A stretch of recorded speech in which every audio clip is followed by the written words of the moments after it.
Kas me saame alustada päeva teise poolega, kus siis ettekanded näitavad meile konservaatorite tegevust pärandiloomes.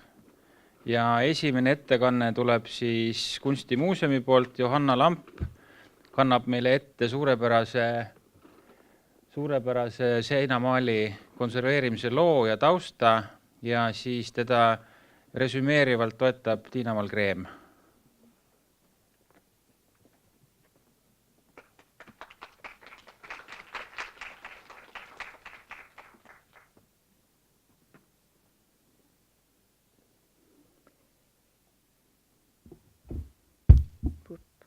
Tere! Nii, täna ongi niisiis, et mina hõivan pea kogu ettekande ajaks selle kõnepuldi ja Tiina Mallele annan sõna alles lõpus, sest et ta on juba piisavalt saanud rääkida sel teemal ja kirjutada, nii et nüüd on minu kord. Räägin teile ühe suure pildi taastamisloo, mis sai teoks Kunstimuuseumi, Kunstiakadeemia ja Eesti Üliõpilaste Seltsi ühisel jõul ja pingutusel.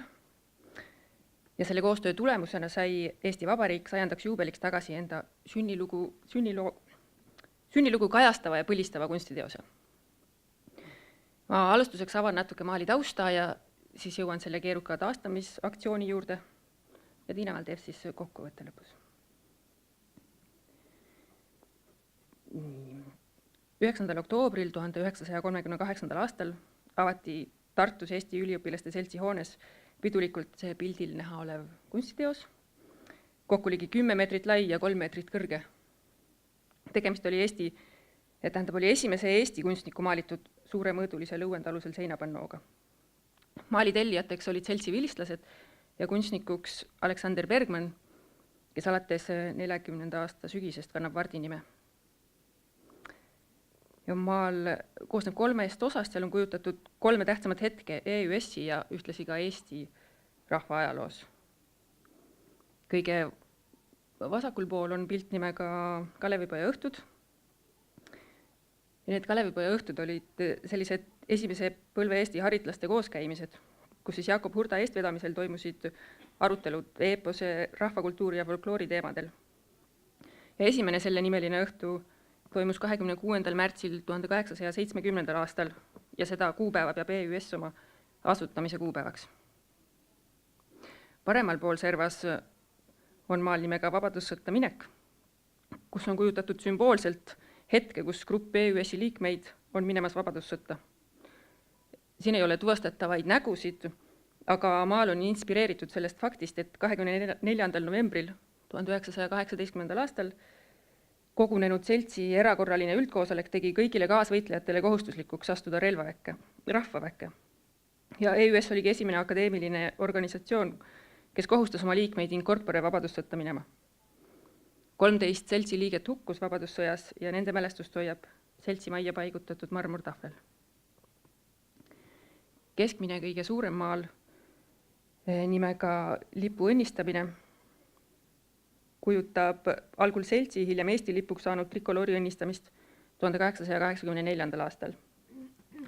Ja see maal mõjub neist 3 võib-olla kõige fotograafilisemana.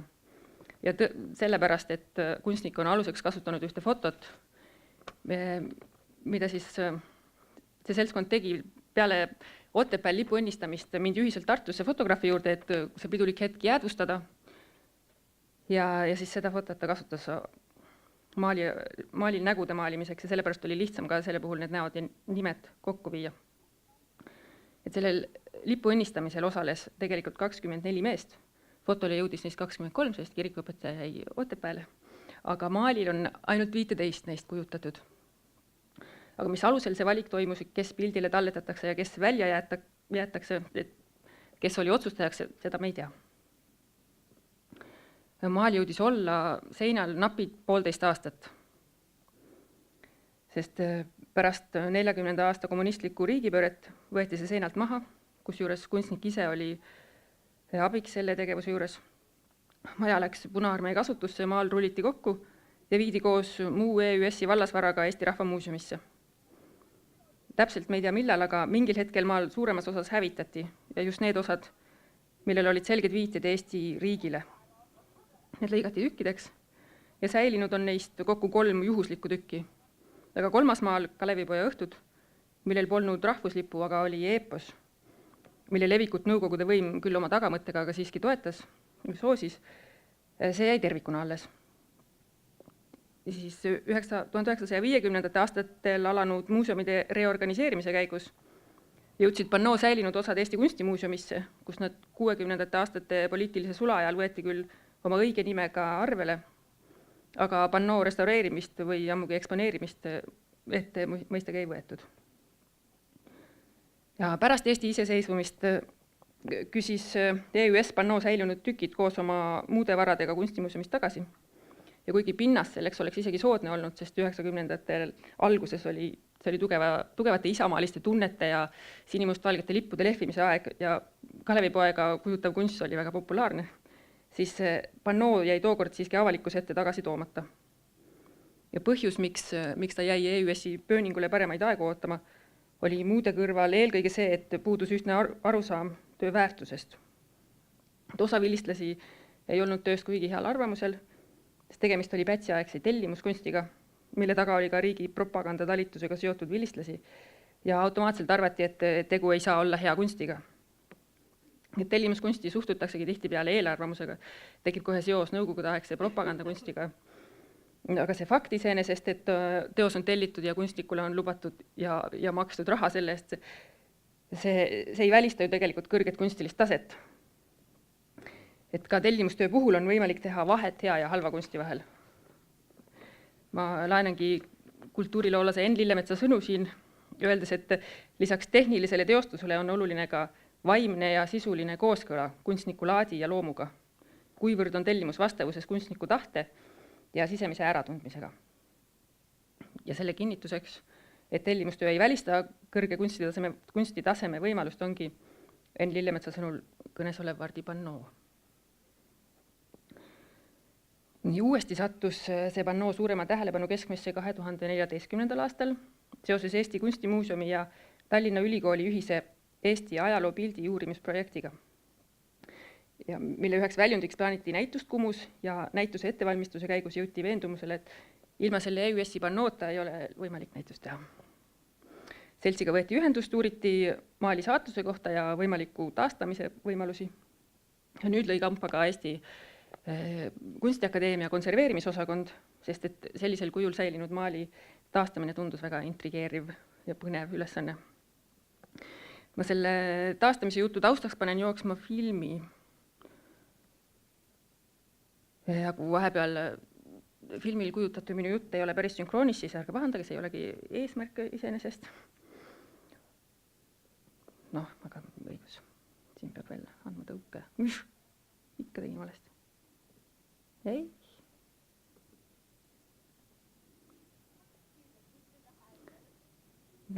Hiirega. Peab klepsama või? Ma väga lootsin.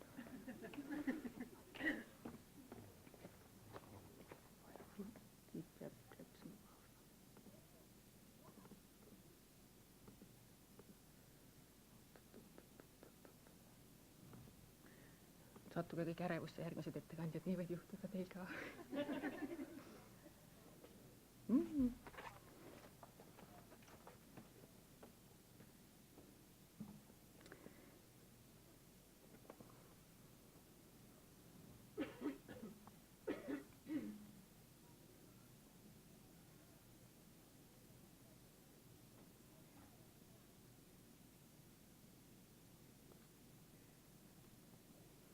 Nii et kui konservaatorid jõudsid pannoo säilinud osadeni, siis pilt oli selline. Maalid olid seisnud aastakümneid rullis, nad olid suhteliselt halvas olukorras, eriti need väiksemad tükid, kortsus, rebenenud, värvikadudega. Aga küsimused tekkisid eelkõige sellelt pinnalt, et kas üldse ja kuidas on võimalik taastada sellist kunstiteost, mille 3 osast 1 on säilinud tervikuna ja ülejäänust on säilinud vaid paar juhuslikku iseseisva tähenduseta tükki. Tuli hakata tegelema väärtuste analüüsiga, Kurmo Konsa lemmik osa. Tuli otsustada, mis on sellisesse olukorda sattunud kunstiteose väärtus. Kas on selleks säilinud originaalne materjal, või seisneb pannoo väärtus selle terviklikus jutustuses EÜS-ile ja Eesti ajaloo olulistest sündmustest? Kas teose fragmendid suudavad iseseisvalt jutustada oma loomise ja saatuse lugu või tuleb see lugu ikkagi pannoo terviku rekonstrueerimisega taasluua? Konservaatorite ja kunstiteadlaste ühised arutelud viisid tõdemuseni, et ajaloo sündmust kujutava maali puhul on ikkagi see lugu see, mis on igal juhul oluline. Et isegi kui see mõnikord pole päris tõene, siis lugu on see põhjus, miks kunstiteos on üldse loodud. Kunstiteos ongi sel juhul loo esitamiseks loodud, selle tähtsustamiseks ja põlistamiseks. Ja ka taastamisel peaks sellest lähtuma. Nii Vardi pannoo puhul samuti otsustati taastada pannoo žüžeeline tervik, lähtuvalt töö ajaloolisest kontekstist, tema seotusest EÜS-i hoone ja ajalooga. Ja mõte oli iseenesest lihtne, võtta aluseks 30. aastatel tehtud mustvalged fotod, printida need lõuendile ja sellele väljaprindile kinnitada omakorda maalidest säilinud originaaltükid. Ja lootus oli, et niimoodi saab töö algne tähendus ja jutustus nähtavaks ja samal ajal säilib töö keerulisest saatusest kõnelev fragmentaarsus. Originaalosad jäävad rekonstruktsioonist selgelt eristatavaks ja on hiljem lihtsalt eemaldatavad. Tähendab, alati on võimalik taastada restaureerimise eelne situatsioon, mõeldes neile tuleviku inimestele, kellest rääkis Linda. Meil ei olnud muidugi aimu, et kuidas see välja tuleb, eelkõige just esteetilises plaanis. Olgugi, et lugu on ajaloomaali puhul esmatähtis, siis lõpptulemus peab ikkagi esteetiliselt aktsepteeritav olema. Ja tööd algasidki selle tervikuna säilinud maali Kalevipoja õhtud restaureerimisest. Tehniliselt keeruliseks osutus see töö eelkõige maali hiiglasliku mõõtkava tõttu. Esiteks olid kõik ettevõtvad protseduurid, rebendite liimimine, kortsude silumine, määrdunud maalipinna puhastamine, värvikihi kinnitamine ja kadude taastamine, see kõik oli lihtsalt selle võrra aega nõudvam. Ja teiseks oli juba 3 meetrit kõrge maali liigutamine, ümberpööramine, uksest sisse välja viimine, transportimine, kõik see oli keeruline. Mitu korda pidi maali raamilt maha võtma, uuesti tagasi panema, iga kord pidi seda suure meeskonnaga tegema. Ja kui tervikuna säilinud maal valmis sai, siis me esitlesime seda kõigepealt EÜS-i hoones nii-öelda oma inimestele. Oli selline väike koosviibimine kõnedega. Aga taas siis suurema publiku ette jõudis see maal esmakordselt ERMi avanäitusel. Rahvusromantiline vägi ajaloo haardes, selline näitus oli. Aga seal see maal niimoodi üksinda natuke kontekstist välja rebituna, ta kindlasti ei pääsenud nii hästi mõjule kui hiljem oma algses asukohas osana tervikust. Siin on ta ERMis.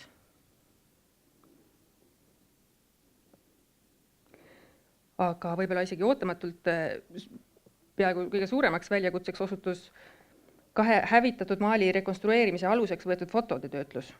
Et fotograaf Karl Hintzer ta ei olnud seda ligi 10-meetrist pannood pildistanud kindlas mõõtkavas ja moonutusteta panoraamina, vaid kusagilt tema kaamera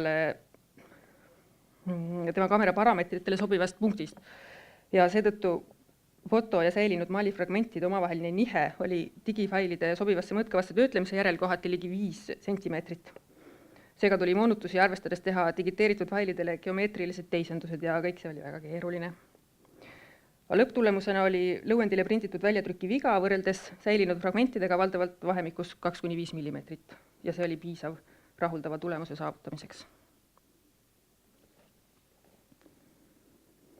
Kui fotod olid mõõtkavasse töödeldud, prinditi need lõuendpaanidele, mis omavahel kokku kleebiti, säilinud fragmendid kinnitati fotolõuendile termoplastilise pevakilega, mis soojendades aktiveerub. Nagu ma mainisin, on soovi korral pannoo originaaltükid võimalik lõuendilt eemaldada.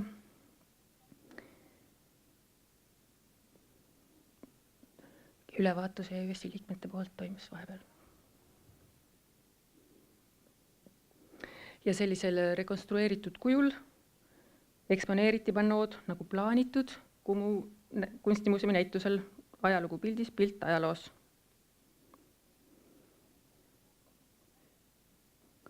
Jah, iga kord oli vaja füüsilist jõudu rakendada ja palju inimesi, et tõmmata sirgeks raamile pilt.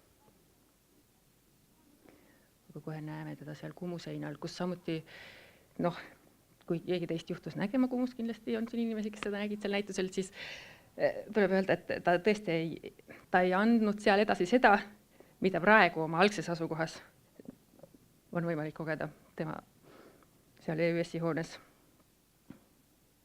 Sest et seal oli teost võimalik üsna lähedalt ainult vaadata ja natuke vale nurga alt. Aga kõige ärevamad hetked konservaatorite tiimi jaoks saabusidki selle aasta septembris, kui Pannoo paigaldati tema algsesse asukohta EÜS-i maja saali otsaseinas. Saal oli võrreldes Pannoo maalimise ajaga nii proportsioonide kui kujunduse poolest märgatavalt muutunud. Lagi oli toodud allapoole, oli lisatud peegelvõlvid ja selleks, et teos ära mahuks, tuli peegelvõlvidesse teha sisselõiked. Ja maal tuli paigaldada üsna suure kalde nurga all, et ta mahuks lae ja ukse avade vahel ilusti ära, kohe näeme pilti. Aga tänu eelnenud saali seina ja lae korduvatele ülemõõtmistele kõik siiski klappis. Maal mahtus seina millimeetri pealt ja sobitus isegi hämmastavalt hästi ruumi, nii füüsiliselt kui esteetiliselt.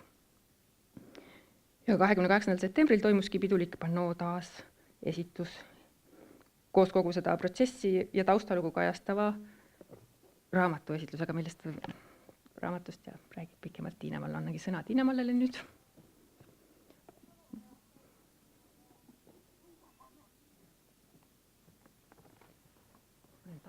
Suur tänu, Johanna, palun pane taustaks pilt tagasi ja tere kõigile ja südamest tänu kutsumast ja sellepärast eriti isiklikult ütlen, et minu elus on konservaatorid mänginud väga-väga suurt rolli, nagu te nägite ka selle filmi juures ja ma alustan võib-olla sellest, et miks Johanna ütles, et miks ei saanud seda ajaloopildi näitust teha ilma selle Pannoota, mille kogu pikkus on seesama, mis siin ekraanil on. Ma enne mõõtsin ta enam-vähem ära.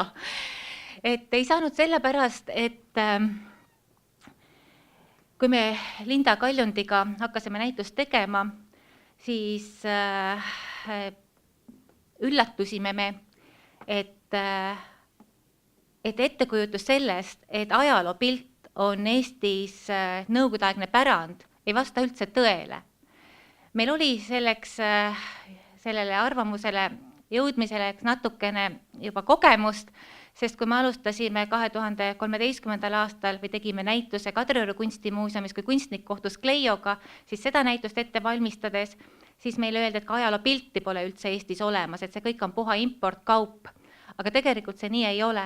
Ja seda Pannood, seda Aleksander Bergmani, minu jaoks ikkagi Bergmani, kes ta seda pilti maalides oli vaja näitusele tuua selleks, et näidata, et tegelikult on see traditsioon, Eesti ajaloopildi traditsioon Eesti Vabariigi aegne, ainult et enamik neid Eesti ajalugu kujutavatest töödest, mis kujutasid siis enamasti ka meie kõige või ainsat võidukat sõda, vabadussõda, on hävitatud. See oli siis üks asi, miks oli seda vaja. Siis teine mõte, mida ma tahaksin väljendada, on see, et miks me seda tööd nii aeglaselt rekonstrueerisime, miks me tegime selle eeltöö ära seal EÜS-i majas seda 2016. või 2014. aastal tutvustades, seminari pidades, miks me selle andsime selle Kalevipoja õhtute pildi ERM-i, miks me muudkui seletasime ka Eesti Ülbse Seltsi enda liikmetele, et see on väärtuslik töö. Sellepärast, et nagu Johanna ka viitas, see töö on olnud poliitiliselt või ongi poliitiliselt väga laetud. Eriti oli see 30. aastatel ja Johanna ka juba viitas sellele, mis põhjustel, et oli vaikiv ajastu ja selle maali tellimise taga olid ikkagi seltsi Tallinnasse läinud propagandatalituses töötanud mehed ja Tartusse jäänud Tõnissoni ümber koondunud mehed suuresti suhtusid sellesse ka teatud nagu nad ei olnud selle maali loomise poolt kõik üksmeelselt, oleks vist õige öelda. Aga me ei tohi unustada seda, et kui me tähistame siin see aasta Eesti Vabariigi sünnipäeva, 100. sünnipäeva, siis selle maaliga tähistati ju Eesti Vabariigi 20. sünnipäeva, nii et see oli igatahes tähtis pilt. Ja isegi kui seda siis kõikides Eesti ajalehtides tohutult kiideti nendest suurematest päevalehtedest, milline enneolematu saavutus selle pildi tegemine on, siis on see tegelikult ka sellel oma mõte, sest nende kiidukõnede ümber, ajalehes avaldatud kiidukõnede ümber, kui vaadata, mis seal olid näiteks Hitleri pildid, et kuidas maailm valmistus sõjaks, eks ole, et sellist isamaalist signaali taheti kindlasti selle pildiga anda. Niisiis, et niimoodi samm-sammult liikudes selle töö seltsi majja tagasi viimise poole me tegelikult valmistasime publikut ka ette. Ja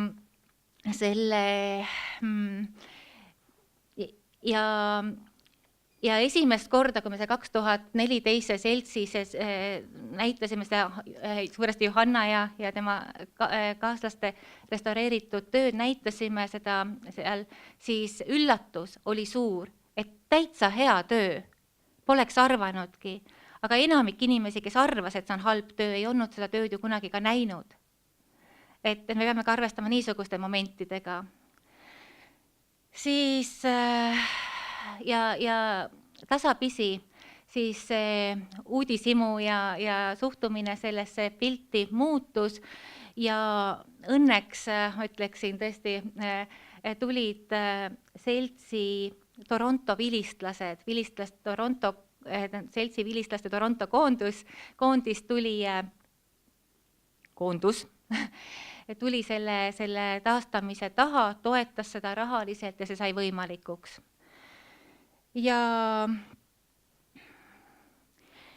Ja siis, kui me seda nüüd esitlesime, siis seal Tartus, siis tõesti see pilt on loodud sinna majja. See ei ole loodud ühtegi muuseumi näituse saali. Ta on seal seinas ja ta valgus langeb õigest suunast. Ta mõjub seal hoopis teisiti, kui ta mõjus Kumus. Ja nüüd see tagasiside, mis on olnud, nüüd inimesed on juba harjunud selle pildiga ja Enn Lillemets, kes hästi palju kaasa aitas selle pildi mõtestamisele, on käinud seda pilti ka hiljem vaatamas nüüd ja ütleb, et kui vaadata seda loomulikus valguses, nii et need suured tuled ei põle, mis on siis hilisemad need lambid, eks ole, et siis on ta nagu suurepärane teos. Nüüd hakkab aeg otsa saama, ma tõstaks ainult korraks õhku ühe raamatu, Suur pilt, Eesti Üliõpilaste Seltsi pannoo 1938-2018. Selles väikeses raamatus on 4 artiklit kirjutatud 4 vaatenurgast. Esimene artikkel räägib selle maali ajaloolisest taustast, selle on kirjutanud seltsi vilistlane Indrek Kelling ajaloolase haridusega. Siis teine artikkel Rembrandtlik valgus katastroofi eelõhtul on kirjutanud Enn Lillemets, kes oli tegelikult, siis tema juba küll oli siis Aleksander Vardi sõber ja kes imestas selle üle, et Vardi kunagi ei rääkinud sellest tööst. Üks kord ainult mainis, et ta on sellise töö teinud, kuigi nende jutuajamised olid pikad. Siis 3. artikkel on minult ja ma panen selle pannoo nii-öelda Eesti ajaloopildi suurde konteksti ja seletan, püüan mõista või lahti mõtestada seda, miks selle pildi ümber on nii palju probleeme olnud. Ja 4. ja viimane artikkel on siis sellest pannoo restaureerimisest. Et raamatu tiraaž ei ole suur, aga kui kellelgi on huvi, siis palun andke märku, et see on võimalik saada. Aga tõesti suur tänu konservaatorid, Johanna ja kes siin kõik olid selles meeskonnas, kõik on seal filmi lõpus üles loetletud raamatus ka ja suur tänu teile ka siia selle võimaluse eest teid tänada, et see koostöö on nii tore olnud ja aitäh! Aitäh! Kas on küsimusi?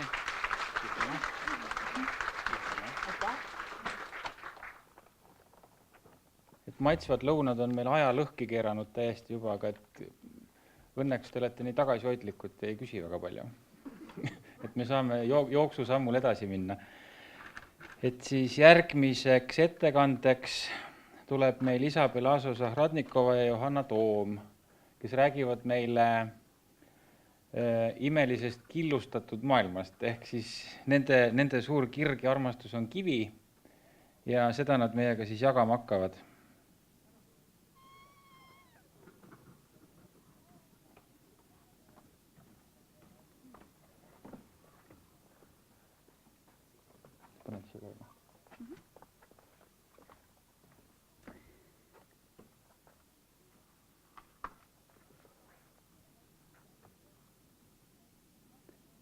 Nii, tere!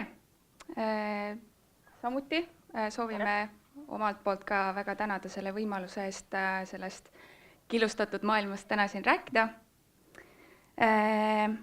Mina Johanna, minu kõrval Isabel ja räägime teile täna 2 projektist, mille keskmes olid 3 lagunenud hauaplaati.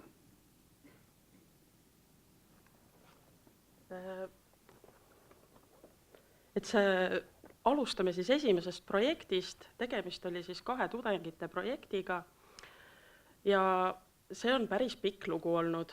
Et tinglikult võib öelda, et projekt sai alguse aastal 2002, kui Kodulinna maja juht Tiina Mägi leidis skulptor-restauraator Paul Horma ateljeest suure kivihunniku. Kivihunnik oli tõesti suur, seal oli umbes 200 kildu, kivitükki, mõndadel olid raidkirjad peal, mõndadel ei olnud. Ja siis tekkis küsimus, et kuhu need kivitükid viia. Aastaks 2005 oli tekkinud olukord, kus oli 2 võimalust, et kas kivihunnik viiakse Prügimäele või Eesti Kunstiakadeemiasse skulptuuri restaureerimise stuudiosse. Ja siis juhtuski nii, et põhimõtteliselt me laadisime terve skulptuuri stuudio täis kivitükke. Koheselt alustasime siis ka restaureerimistudengitega kivide uuringuid. Saime teada, et tegemist on 2 hauaplaadi detailidega, aga seda, et millisest kirikust või kabelist need hauaplaadid pärinevad, seda me kindlaks teha ei suutnud.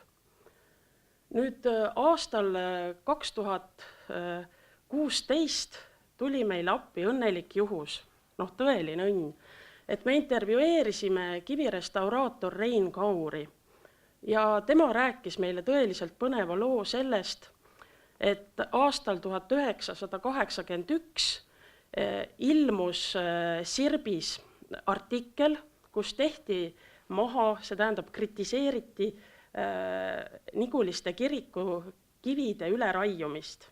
See oli suur probleem ja võite ette kujutada, et kui reedel ilmub Sirp ja esmaspäeval läheb Rein Kaur koos mailumistega tööle, siis karta on, et neil hea tuju ei olnud, eks ju.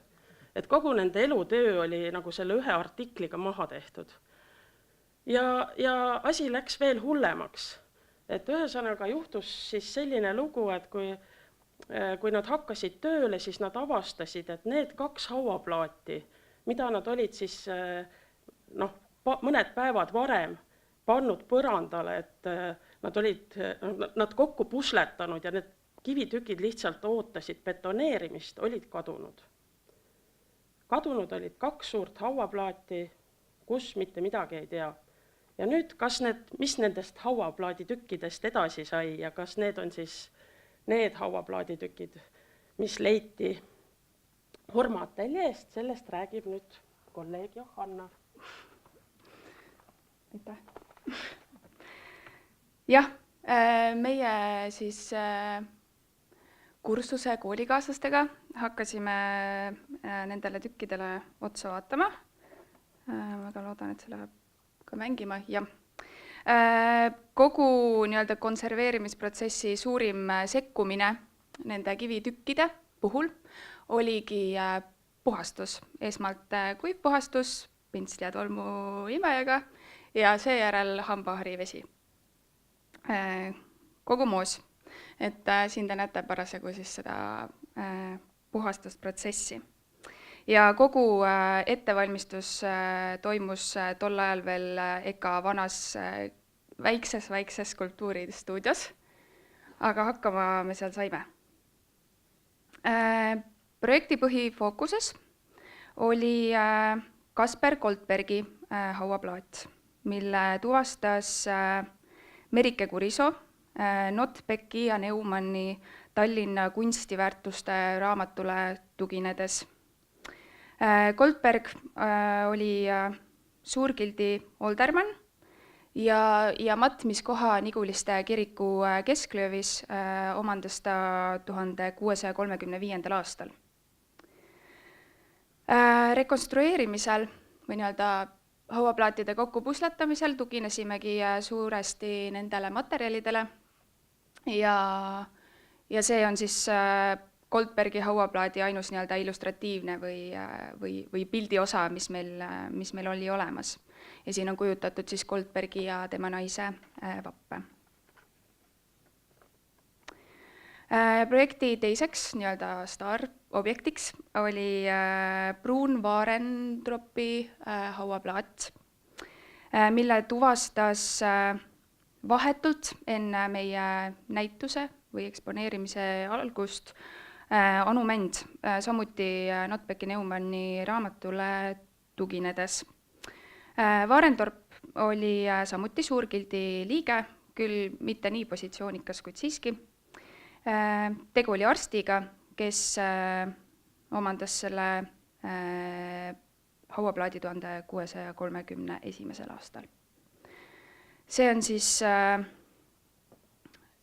Warendorpi hauaplaat.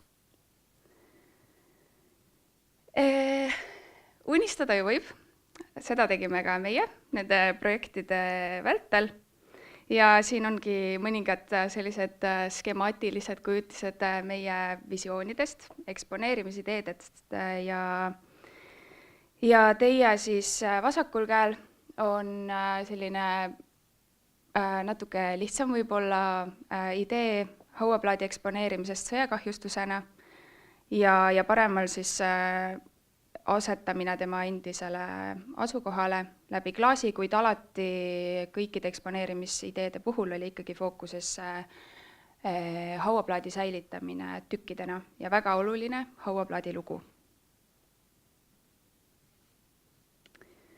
Aga nagu me ilmselt kõik teame, unistused alati ei täitu.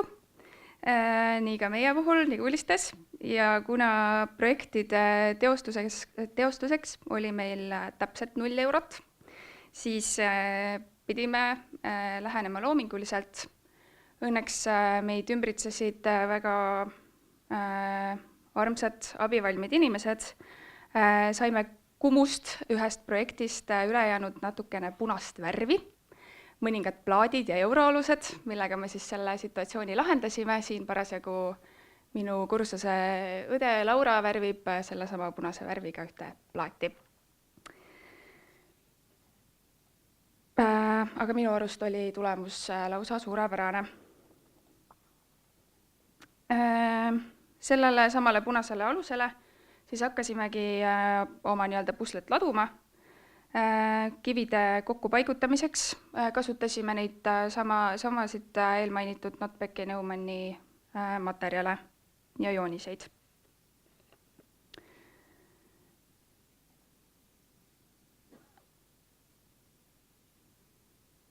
Siin vahepeal on näha ka Rein Kauri ja kui siin see film ise on 52 sekundit pikk, siis tegelikult on siin 4 päeva hommikust õhtuni tööd peal.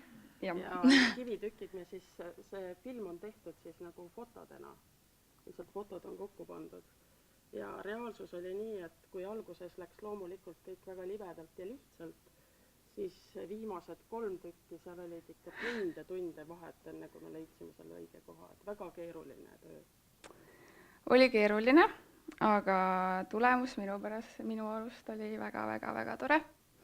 Et kogu projekti kestvuseks või ettevalmistuseks oli meil 4 kuud ehk 1 semester, millest vaid 1 nädala olid kivitükid nii-öelda inimsilmale või lihtsalt külastajale nähtavad.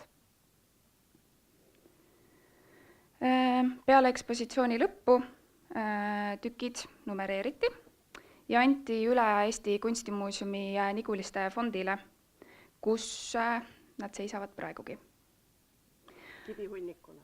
Kivihunnikuna. Aga nüüd siis juba arvel olnud kunstimälestiste juurde.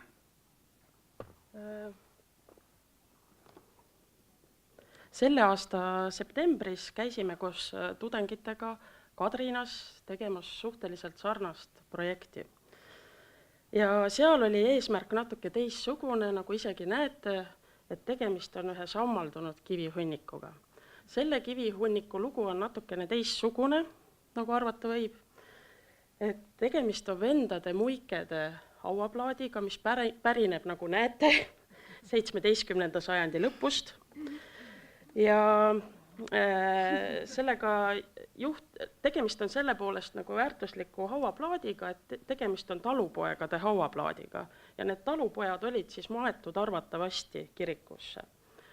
1922. aastal toimusid mingid vangerdused hauaplaatidega kirikus ja see hauaplaat läks kiriku eeskotta. Nüüd aastal 2000 juhtus suur õnnetus, restaureeriti kiriku põrandaid ja traktor sõitis sellest hauaplaadist üle. Ja siis otsustati, tuldi nagu sellisele heale mõttele, et kuidas nagu ajutiselt asja lahendada, pandi siis need katkised tükid õue põhjaseina äärde ja oligi mõeldud, et see on selline ajutine lahendus, saab põrand korda, küll siis see hunnik ka kuidagi nagu lahendatakse. Nüüd sellel aastal siis Muinsuskaitseameti inspektorid ei andnud meile enam asu, et nende meelest on see ajutine aeg läinud või ekspositsioon läinud väga pikaajaliseks. Ja siis, kuna ainult inspektorid ja ainult mina üksinda ei suudaks seal selle hunnikuga mitte midagi teha, siis jällegi tuli mõte, et kaasame tudengid. Ja sellest, mis edasi sai, räägib Johan. Just nii. Siin te näete ka seda tervikut ajast veel, kui tegu polnud lihtsalt hunnikuga, vaid ikkagi hauaplaadiga. Aga et plaati ennast üldse vaadelda ja sotti saada, mis seal hunniku all peidus on, pidime me tükid esmalt vaadeldavasse keskkonda viima. Ja ka Kadrinas kasutasime vana head hambahari vesimeetodit, et üldse sealt midagi nii-öelda välja lugeda. Lihtsalt vahendeid kulus seal märksa rohkem.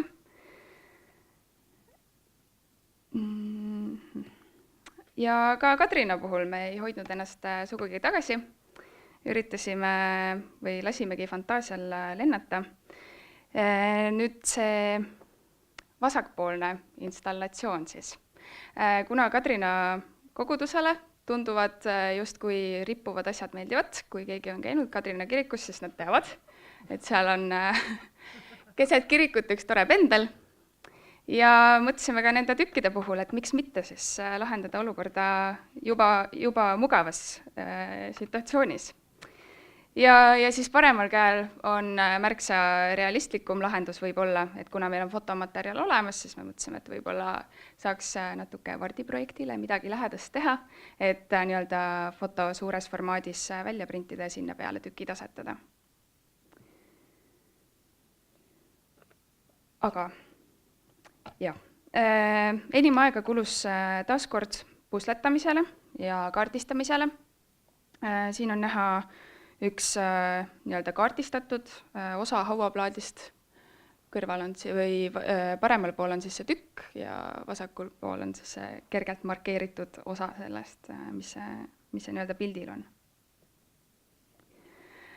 Kadrina puhul oli baasmaterjaliks vaid selline kehva kvaliteediline foto, mille järgi me tükke kaardistada ja tuvastada proovisime. Kuna Kadrina projekt oli märksa lühema kestvusega kui Nigulistes me veetsime, või Niguliste hauaplaatidega me veetsime 4 kuud, siis Kadrina hauaplaadiga me veetsime täpselt 6 tundi. Siis kõiki tükke ma kahjuks seekord kaardistada ei jõudnud, aga õnneks leidis kirikuõpetaja siiski sisetingimustes puhastatud hauaplaaditükkidele koha, kus ma väga loodan, et nad on praegu ka. Kumbki projekt sellega veel lõppenud pole. Me väga loodame, et mingil momendil kas või mingi osa meie nendest nii-öelda fantaasialendudest siiski teostub. Ja need tükid jõuavad riiulitelt ja euroalustelt ikkagi adekvaatsesse eksponeerimispinda. Ja muidugi suur kummardus ja aitäh kõigile, kes nende projektidega abiks on olnud ja toeks on olnud. Aitäh!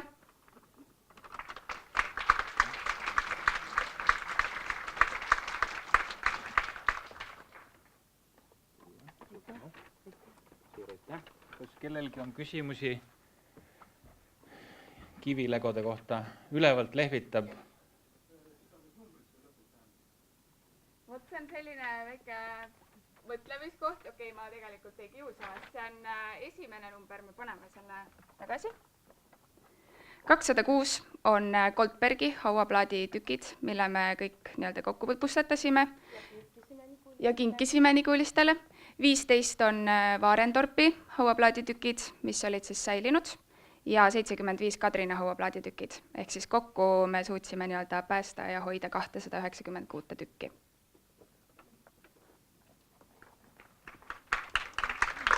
See on täiuslik slaid statistikutele, kes armastavad lugeda erinevaid tükke.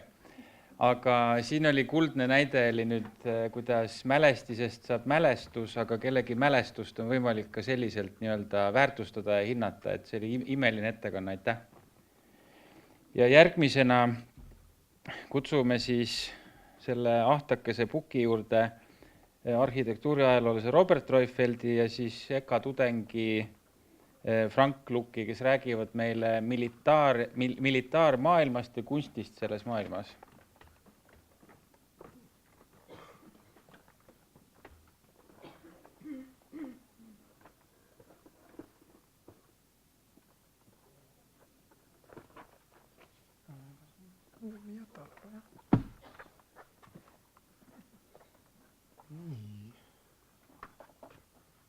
Milline on see käskus on mulle tahan panna? Mis ta läheb?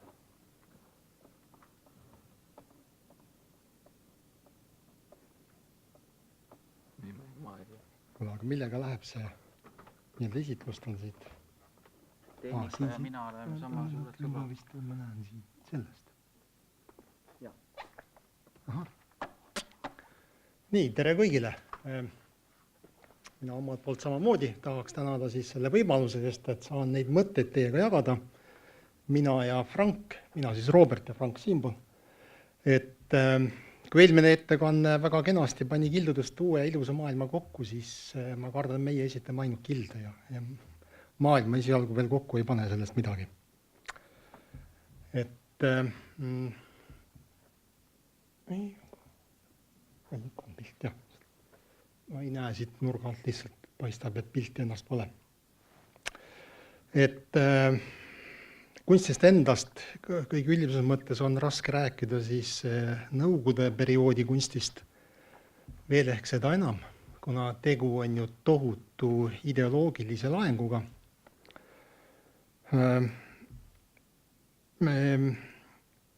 Siin juures räägime tegelikult ainult sellest nõukogude perioodi viimasest 10 aastast jämedalt. Et väga tihti see asi juhtub, et sellest nõukogude ajast Eestis, mis oli 50 aastat ja Venemaal veel rohkem, et kiputakse nagu sellise ühe järeldusena rääkima. Isegi see meie viimased 10 aastat on kaunis keeruline ja üsna mitmekihiline. Et Nõukogude Liidus püüti ju saabuva kommunismi nii-öelda valguses kasvatada uut inimest uues ühiskonnas. eriti tehti seda sellistes kohtades, mis olid siis inimesed oma normaalsest keskkonnast ära toodud, väikseid lapsi lasteaias, vähe suuremaid pioneeriklaavris. Aga siis noori mehi kasvatati siis kohustuslikus ajateenistuses, mis siis 80 aastatel oli siis üldjuhul 2 aastat, mereväe mõnedes osades 3 aastat. See siis andis nii-öelda sellele sõjaväe kunstiliselt kujundatud keskkonnale siis üsna kõrged nõudmised, kõrged siis muidugi nii-öelda seda kommunismi saabuvat eesmärki silmas pidades, et ühtepidi kogu see kunst olema ju allutatud sama sellele ideoloogilisele eesmärgile, teistpidi pidi olema ta ka ju suhteliselt lühikene ja lööv ja lõpuks pidi ta ka ilus olema. See ilu õnneks jäi ta nõukogude aegu defineerimata, aga sõltub siis paljuski kohalikest ülemustest. Nii, vaatame seda nii vahetada. Ja oma siis töös minu osa nüüd järgnes alati sellele konserveerimistele, et püüdes seda kuidagi pidi liigitada, siis leidsime, et seda nõukogude sõjaväekunsti või kunsti nõukogude keskkonnas on umbes 3 liiki. Üks on siis ametlik kunst, mida me kõik teame, millel on ametlik tellija, mis oli mõeldud avalikkuse ees esitamiseks, millel oli üldjuhul professionaalne tellija ja ka professionaalne teostaja. Siis teine liik on selline nii-öelda sõjaväesisene kunst, mida üldjuhul tegid siis ajateenijad, kes võisid olla ka professionaalid enne oma seda sõjaväeteenistust, aga ei pruukinud alati olla. Samas kui tellija üldjuhul oli profaan ja see kunst ise siis oma kõikides vormides oli ette nähtud sõjaväesiseselt avalikult esitatavaks, kuid üldjuhul ei olnud sellele avaliku juurdepääsu. Ja siin on meil paar sellist näidet, milledel võib olla täiesti utilitaarne tähendus, ütleme selle vasaku ülemise, nii, mul ei näita. Nii, nüüd. See vasak ülemine, et igale lollile peab selgeks saama, kuidas tuleb veoautot puhastada. Samas siin see, parem ülemine, vasak ülemine, tegemist on nii-öelda laskeavaga, milleks peaks see orden peal olema, see on omaette niisugune küsimise koht, aga ilus orden sinna on joonistatud. Ja selliseid näiteid on palju, millel nagu on puhtalt niisugune esteetiline eesmärk, osadel siis ka mingi praktiline eesmärk.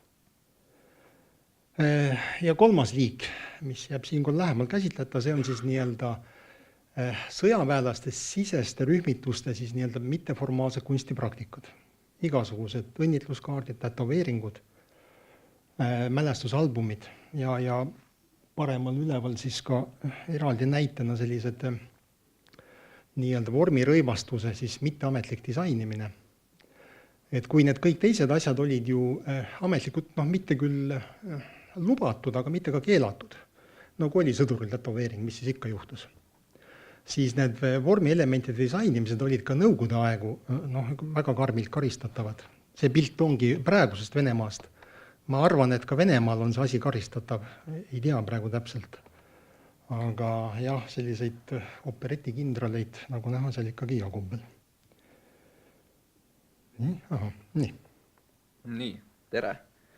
Et ma siis alustan ühest toimunud projektist Naissaarel. Naissaarel sõdurimaaling, alias Alfonso. Konserveerimistööd said alguse tegelikult juba mitu aastat tagasi, 2013. aastal, kui siis nii-öelda esitati esimest korda tellimus töö teostamiseks. Ja novembris 2013 paigaldati kogu maalingu ulatuses avariikleebis ja umbes 2 nädalat hiljem pidanuks hakkama siis ka konserveerimis- ja restaureerimistööd, aga ei alanud. Paat, mis pidanuks viima Naissaarele, ei tulnud kohale ja jäi. Siis uuesti kerkis see päevakorda paar aastat hiljem, 2017 suvel ja siis juba ütleme nii, et 2-päevase kiiraktsioonina toimus maalingu konserveerimine ja restaureerimine esmalt maalingugi kinnitamine, et see avariikleevis oli seal 2013. aasta novembris saadik peal olnud ja siiski tegelikult seda olukorda päästnud selles mõttes, et palju oli lahti pudenenud seda värvi sealt, aga see oli nagu selle kleebise küljes siiski kinni, et sai tagasi paika omale kohale. Kinnitamise järgselt siis kadude kruntimine ja viimaks toneerimine. Ja siin on ka üks näide sellest, ütleme siis nii, et veidi enam kui 24-tunnisest transformatsioonist.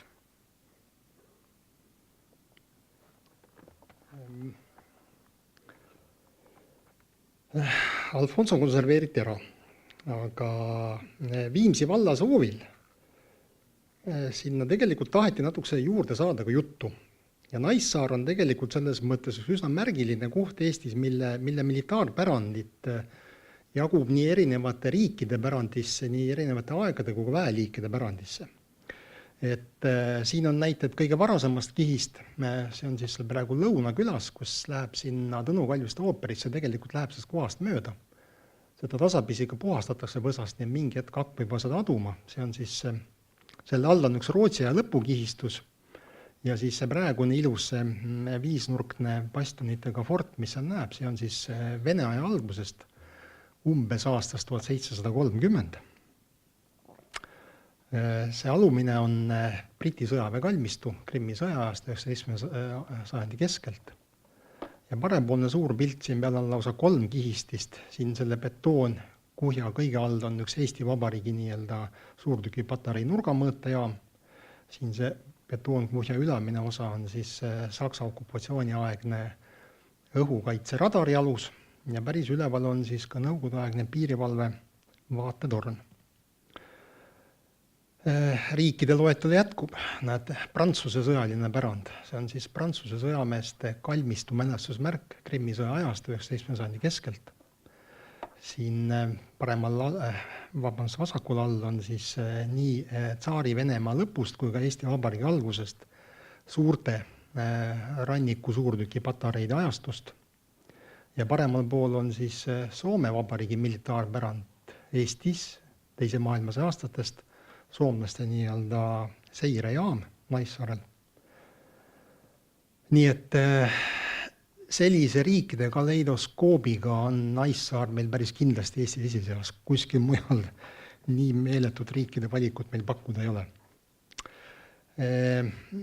Praegu jäid välja siis selle nõukogude perioodi viimased mälestised, mida siin killukene on siin. See on siis kuulus Naissaare militaarraudtee ja seal Naissaarel olnud õhutõrje patareid, mida on siis nii veidi vanemaid ja väiksemaid variante ja veidi suuremaid ja hilisemaid variante. Et õhutõrjepatareide pildid küll ei ole kahjuks Naissaarelt, aga võetud mujalt. Ja see, kes oli see nõukogude ajas Naissaare põhiperemees, see oli siis mereväe miiniväeosa, kes siis haldas põhiliselt 3 objekti, see on siis miinide ladustamiskompleks, siis nende samade nii-öelda mitteohtlikult ladustatud komponentidest siis selle sama plahvatusohtliku miini koostamise kompleks ja lõpuks siis raudteevõrk, millega need samad miinid veeti siis laevade peale, kus nad siis viidi juba sinna veeskamiskohta. Et umbes 2/3 saarest oli see sama selle miini väeosa käes, kelle käes oli siis ka see klubi, kuhu siis oli siis päris nõukogude lõpul üks siis tõenäoliselt siis sõjaväelasest ajateenija, aga küllaltki hea käega või ka mingisuguse ettevalmistusega kunstnik maalis siis kinosaali tagaküljele. See on just huvitav, et ka nõukogude sõjaväes kinol oli väga oluline koht, aga sõdurid istuvad, vaatavad ekraani, et mis on selle mõttel siis selle sinna taha seinale maalida. Ei tea, võimalik, et tegemist oli mingi nomenklatuurse tellimusega. Et siin vasakul üleval on selline, nagu me kõige varasemalt seda tervikut teame. Me näeme, et keskses on siis üks nii-öelda nõukogude meremäelane, kus nõukogude meremäe lipuga ja servades on siis sellised ajaloolisi jutustusi siis nii-öelda suurest oktoobrirevolutsioonist siit poolt ja siis nii-öelda selle hetke nõukogude siis edusammudest. selline oli siis, nägi pilt välja enne seda hoone taastamist, näete, katus oli läinud, see oli üks põhjus, miks väga palju seda maalingut oli kadunud. Ja selline nägi siis ta välja pärast taastamist koos siis siin nüüd koostatud ekspositsiooniga, mille mõned siis momendid ma siit kiiresti jooksen läbi, eks ju, väga tüüpiline Nõukogude meremees ja Nõukogude mereväe lipp. Koos siis selle meremehe kohustuslike osadega, seesama lintidega ja nokata siis Pesko Sõrka mütsiga. Ristle Aurora, mida on kasutatud ka Nõukogude nii-öelda propagandas väga erinevatel moel õnnitluskaartidest, kuni siis mälestustahvlini selle reaalse, enam ei saa öelda reaalne Ristle Aurora. Tegelikult see, mis seal praegu Peterburis seisab, on koopia juba, nii et originaal vedeleb nagu ikka, nagu liidus kusagil ära uputatuna. See sama Nõukogude siis kommunistliku partei 27. kongress, mis toimus veebruaris 1986 ja mis andis meile aluse siis paigutada üldse see kuidagi ajaraamistusse, see sündmus, mis oli ju siis see kuulus kongress, kus kuulutati välja perestroika, Nõukogude Liit hakkas muutuma. Te näete isegi siin vasakul pool, milline siis oli siis kunstniku nägemus, appi toodud Vene avangardi selline, kuidas öelda siis, kujutamine, et tuua võrdlus siis selle sama 86. aasta veebruariga. Selleaegsed tähtobjektid, mida siis Nõukogude propaganda söötis siis enne ja pärast sööki rahvale ette. Tohutu siis põhiliselt sõjalisest vajadusteks tehtud raudteemagistraal, BAM. See, et ta sõjalisest vajadusest tehti, seda Nõukogude aega loomulikult ei räägitud. Ja siis Sajani-Šušensko elektrijaam, mis olid just see hetk saanud valmis. Ametlikult olid vastu võetud, muidugi see aasta töid jätkus selle aastakümneteks veel. Ja üks eriti huvitav detail Naissaare selle pannoo puhul on see, et kui muidu ju igal pool oli töölisklass kujutatud nii-öelda nagu esirinnas olevana, nagu näete ka siit nende propagandaplakatitelt, siis Naissaarel on pandud küll sinna paremasse ülanurka, aga äratuntavalt on haritlane paigutatud kõige ette, nii-öelda lipsuga intelligent on eespool ja tööline on tagapool. Ei tea, kas keegi sellest ka pähe omaegusel sai, et nii inetult on seda ametlikku, kuidas nüüd öelda, seda pildi välja muudetud. Aga lõpuks tuli siis selline välja, ei saanud seda piltide tulevärki kuidagi vaatmike peale. Kunstnik Villu Blink ikkagi siis väga palju rookis välja, oma osa oli ka tekstil 3 keeles, aga tulemus tuli siis selline. Ja osa siis sellest Alfonsos siis nägi välja avamisel ka selline, nii et. Nii, Hara, et siis selle Naissaare Alfonso ettevõtmise jätkuks otsustati 2018. aasta suvel konserveerida järgmine kuulsusrikka ja surematu punamadruse maaling. Ja ehkki nagu pindalalt olid mõõtudelt tunduvalt väiksem, siis võrreldes Naissaare omaga osutus tehniliselt tunduvalt keerukamaks. Et aluspind ei moodustanud seal nagu korralikku naket selle irdunud maalingukihiga, et üldjuhul konserveerimispraktikas kasutusel olevad konsolidandid seal nagu abiks ei olnud. Ja nagu eelnevalt juba enne seda nagu kui siis me läksime kohale, siis nagu naljatades ütlesime, et selline gerilla restaureerimine tuleb see. Et tegelikult seda otseselt keegi tellinud, ta ei ole ka kaitse all veel. Aga siis seal koha peal nagu selgus sükene asi, et ei olegi enam naljatamisi see gerilla restaureerimine, vaid osutuski päris gerilla restaureerimiseks, sest et need igasugused peened Šveitsi laborites välja töödetud konserveerimisvahendid läksid tellingult tagasi põrandale ja tõime Loksalt poest uusi vahendeid.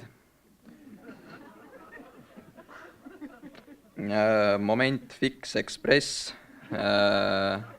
gaasilamp ja siis sükene Sonderkraft või süke spetsiaalne süstal, ehk siis nagu tavaline süstal, aga tera oli lõigatud nõks lühemaks, sest et see Moment Fix Express oli nagu nii käre, et ta võttis selle nõela kohe umbe. ja siis ühesõnaga tegelikult metoodika töötasime välja täies ulatuses, me teda ei kinnitanud, aga sisuliselt, kui keegi sooviks seda teha, siis on vastav metoodika olemas, suhteliselt lihtne. Jah. Aga jah, mõne sõnaga sellest harast üldiselt. Et nii nagu siin vasakul ülemisel pildil näha, väga muljetavaldav koht on see Harasadam. Tegemist on tegelikult oluliselt suurema baasiga, see on siis ümber terve Haralahe. Seesama sadam on siis selle Haralahe lääne rannikul, nii nagu ka siis selle Haralinnaku nii-öelda vanemad majad, millest osad legendi järgi on toodud siis sealt Soomest Porkkala baasi likvideerimisel. Ja siis see põhi nii-öelda uurimis ja töölinnak on tegelikult ju Haralahe idarannikul Suurpea külas, kus asub siis elamis- ja kasarmulinnak ja Pärispea külas, kus asub siis uurimisinstituut. Et tegu oli siis kohaga, kus uuriti laevade füüsikalisi välju, põhiliselt magnetvälja, aga ka müra, soojusvälgi ja selliseid. Et siis nii-öelda uue maailma, kus juba põhiliseks relvaks hakkas kujunema rakett, selles uues maailmas nende laevade nii-öelda varjamist ja kaitstust kuidagi siis uurida ja uuendada. Et tegemist on tohutu ulatusega baasiga, oleme selle arvanud väga jämedalt, et seal on umbes 1000 kuni 5000 inimest elas. Seal oli oma lasteaed ja algkool, omad poed ja meditsiiniasutused. See nii-öelda sõjaväeüksus, kes siin tegutseb Venemaal tänapäevani, Viiburi linna lähedal on see polügoon olemas täiesti. Et seetõttu nad läksid siit minema, võtsid kaasa kogu varustuse, nagu näha, kinnisvara jätsid alles, millega me ei oska praegu mitte midagi pihta hakata. Aga siis sellest kõigest kompleksist see Harasadam on see, mis siis kõige rohkem inimesi meelitab ja on ka kõige rohkem tuntud sellest osast. Et natuke see saab sellest Harast lugeda, on nüüd värskelt ilmunud 100 ehitist, 100 aastat. Seal on küll ainult sellest Hara nii-öelda baasi ajaloost, aga meil eelnevalt olnud see Naissaare lugu on ilmunud artiklina ka siis viimases muinsuskaitse aastaraamatus ja seal on siis nii seda ajalugu, seda siis ikonograafiat kui ka siis konserveerimist sees.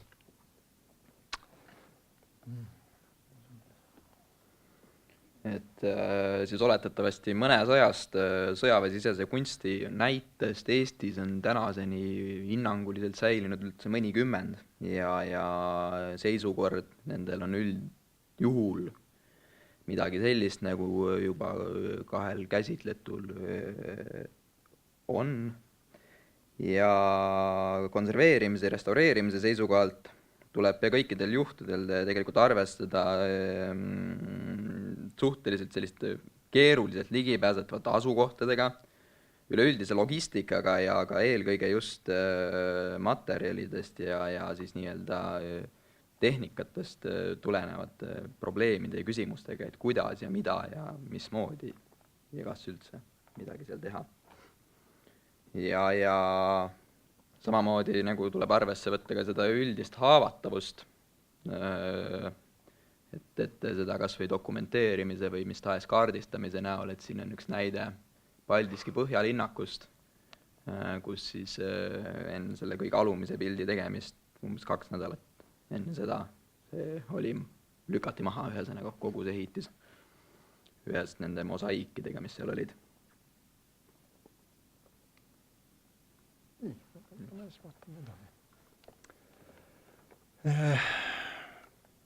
Need tehnilised ja logistilised aspektid on ühed. Üks suuremaid probleeme on ka nii-öelda selle seadusandliku raami loomine mingisuguseks kaitseks. Et meil on ju praegu nii-öelda mingisuguse, kas ta on kunsti- või ehitismälestiste, uue mälestise tekitamine on suhteliselt keeruline. See protsess võib küllaltki pikk olla. Minu enda viimane kogemus, kus ma tegin ekspertiisi ja siis ehitis võeti kaitse alla, see kestis 6 aastat. Et tasapisi need ikkagi tuleb nüüd eelmise aasta selle muinsuskaitse aastaraamatu järgi, seal on vist 7 ehitist võetud aasta jooksul kaitse alla. Jah, aga see kõigepealt oleneb ka nii-öelda omanike soovist, näiteks seesama siin meil see all olev suur see Pääsküla raketiväeosa, need nii-öelda ausein, kus on ka nii-öelda 3 niisugust ikoonilist kompositsiooni osa, siis suur sotsialistlik oktoobrirevolutsioon, suur Isamaasõda ja siis nüüd selle hetke tänapäev siis õhukaitse raketiväes. Et omanik kindlasti ei soovi seda võtta kaitse alla, samas on see üks kõige tõenäolisemaid kohti, sest on suhteliselt hästi säilinud. Ta asub Tallinna külje all, on hästi ligipääsetav ja oleks ka nii-öelda vaadatav üsna hästi. Suurem probleem isegi on selle Nõukogude pärandi nii-öelda ideoloogiline laetus. Ütleme nii, et seda saab mitut moodi vähendada. Üks on see läbi absurdi. Õnneks see loosung, mis on tahkunas, et Nõukogude relvad on kõige paremad maailmas, on juba ise nii absurdne, et inimesed enam väga propagandat ei tajugi selle juures. Teine alumine näide on sealt Suurpea külast, samast Arabaasist, et on olnud hoone, millel on olnud mingi uhke nõukogulik loosung ja see hoone on rekonstrueerimiselt kaotanud kogu oma siis Nõukogude kihistuse, nagu näete. Samas on sellist pärandit on ikka küll veel. Kui Ämari lennuväe kalmistul siis olevate hauatähistega tõenäoliselt keegi ei hakka midagi ette võtma, siis näiteks Paldiskis olev suletud territooriumil Sirpe Vasar ka võib-olla kedagi ei mõjuta. Siis see näide on küll mitte Eestist, aga Lätist, aga lätlastel on umbes sama meiega suhtumine Nõukogude okupatsiooni, et kas nad kannatavad selle välja või ei kannata. Siin on, näete, on üks strateegilise raketiväe osa niisugune pidulik sissepääs, millele on siis kujutatud selle väeosale omistatud ordeneid, kus 2 viimast tundub aastaarvude järgi, et siis eelviimane on Ungari sündmustes osalemise eest 1956 ja see siis on Tšehhoslovakkia sündmustes 1968 osalemiste eest. Kuidas seda Ungari ja Tšehhi turistidele eksponeerida näiteks seda, see probleem jääb nüüd lätlaste lahendada.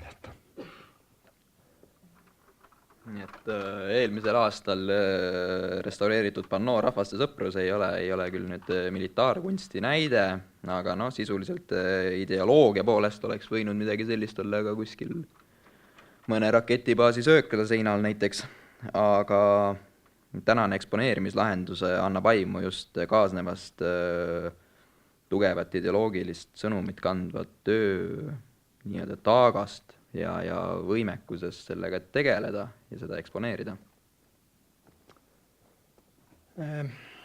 Meil on ju ka olnud neid okupante natukene rohkem.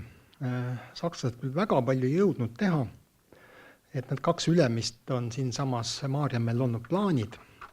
See vasakalumine selline ka teostati, milline oli muidugi ka Nõukogude aja algus uuesti kiiresti maha lõhuti. Ja selline on üks nende sakslaste enda poolt kujundatud sõjaväekalmistu. Sellised nii-öelda ideoloogiliselt laetud Saksa okupatsiooni ehitisi meil ei ole ilmselt kuskilt välja tulemas, need on kõik Nõukogude aega ära kõrvaldatud. Sellist nii-öelda saksa-aegset sõjaväelisest kunsti kindlasti võib välja tulla. Vähemalt nende näidete peale ei ole meil siin ka suurt ideoloogilist laengut ette näha. Selliseid maalinguid võib välja tulla. Need näited on küll praegu Euroopast võetud. Aga meil on siin näidanud just ajaloomuuseumi see näide, et ka väga süütu muuseumi nii-öelda ekspositsioon võib ideoloogiliselt väga palju probleeme põhjustada. Ja võib-olla just siis ongi see sama nii, nagu me praegu siin suhtume sellesse Maarjamäe uude memoriaalkompleksi, kus me üritame siis mitut erinevat ajastut koos ära lepitada, võib-olla ongi kõige õigem siis lahendus sellise pärandi käsitlemiseks. Ja veel Naissaare juurde tagasi tulla, et siis võib-olla ka, kas nüüd ka pärandiloome seisukohalt, et tegelikult võiks öelda, et on hea näide, kas ka siis edasiseks tegutsemiseks militaarkunsti nii-öelda eksponeerimisel ja sellega tegelemisel, et hea näide just selle poolest, et ta on nagu avalikkusele mugavalt ligipääsetav või kuivõrd mugav on Naissaarele küll minna, aga sisuliselt ja konserveeritud vajalikus ulatuses ja seal juures on olemas ka selgitav ekspositsioon või ütleme nii, vaatmikud, tahvlid. Ja aitäh teile!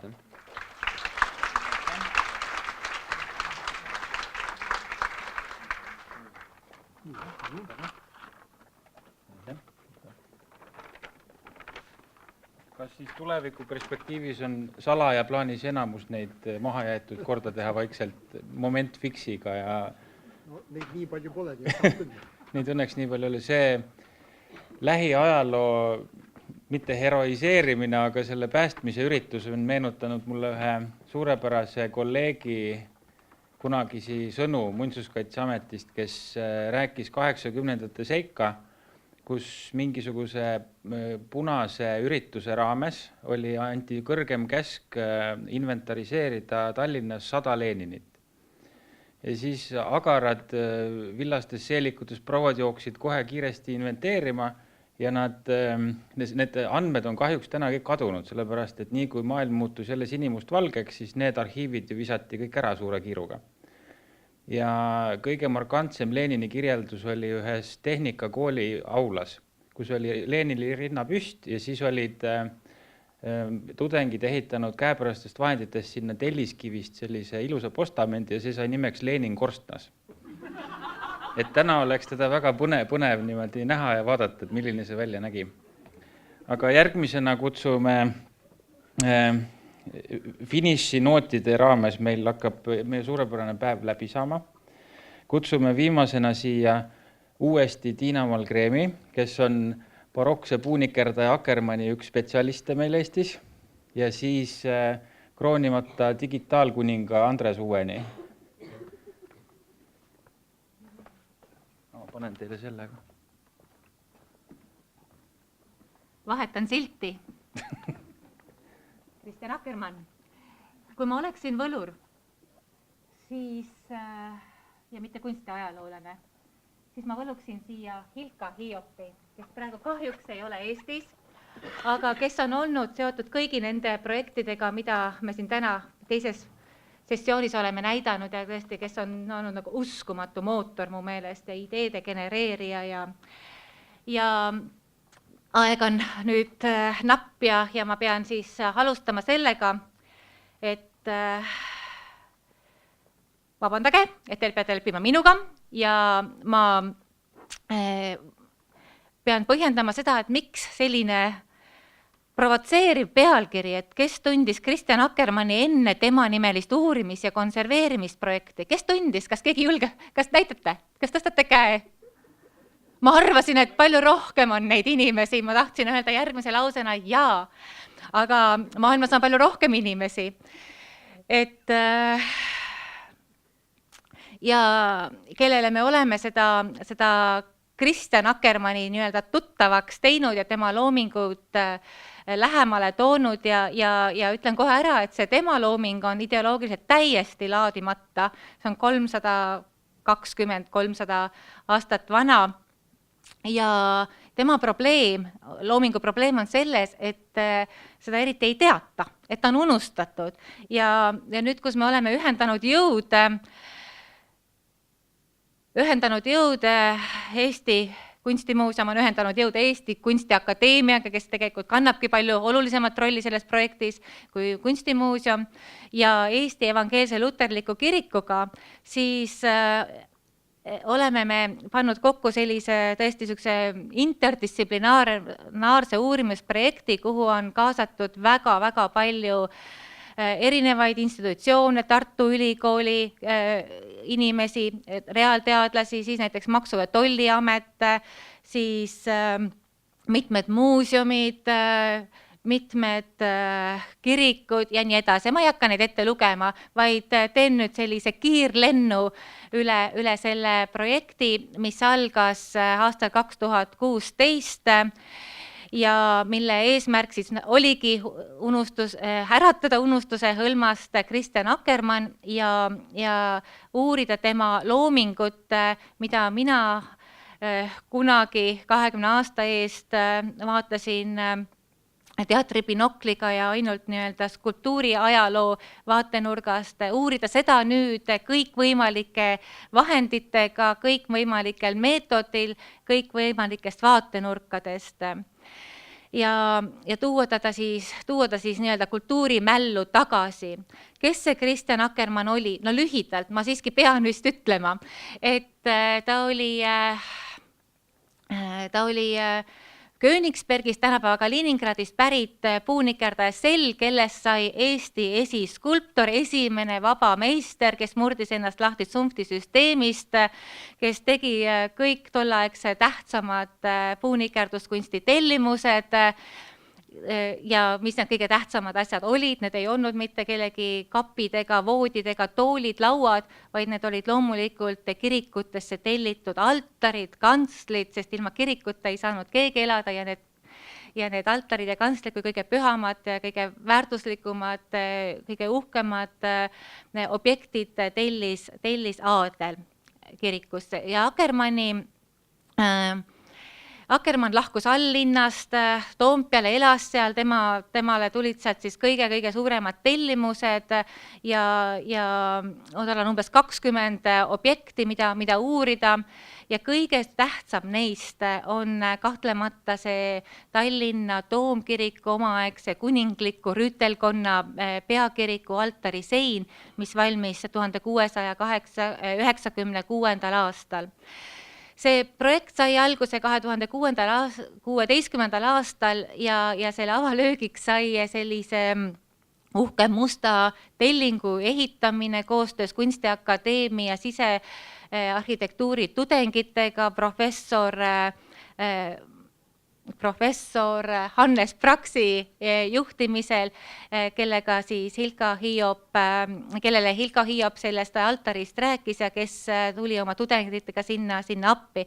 Ja sellel tellingul toimusid sajad ekskursioonid, tuhanded inimesed käisid seal ja said siis mitte enam teatribinokliga kusagilt kaugelt, vaid tõesti nagu oma silmaga väga lähedalt vaadata ka kõige tähtsamat skulptuuri selle ligi 9 meetri kõrguse altariseina tipus ehk siis Kristus kõigevõitja kuju.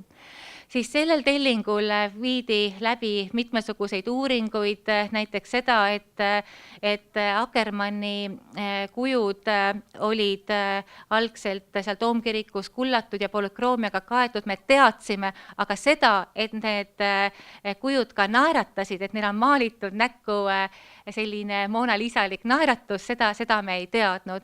Et näiteks siin üks näide sellest, kuidas me avasime või restauraatorid avasid selle polükroomia ja tuli välja see Ernst Wilhelm Londitseri maalitud Eesti aadelkonna portretisti maalitud näoga, see nägu, selle evangelist Johannese nägu, siis edasi kiirelt lähen, tehti kõikides kujudele ka röntgenuuringud, Maksu- ja Tolliamet oli meie partner ja uuringutest tuli välja, et Akkermann on kasutanud nii-öelda tänapäeva mõistes liimpuitu, mida oli tugevdatud sepa naeltega, et palja silmaga täiesti võimatu oli seda näha, sest et need naelad olid pealt kaetud puupunnidega.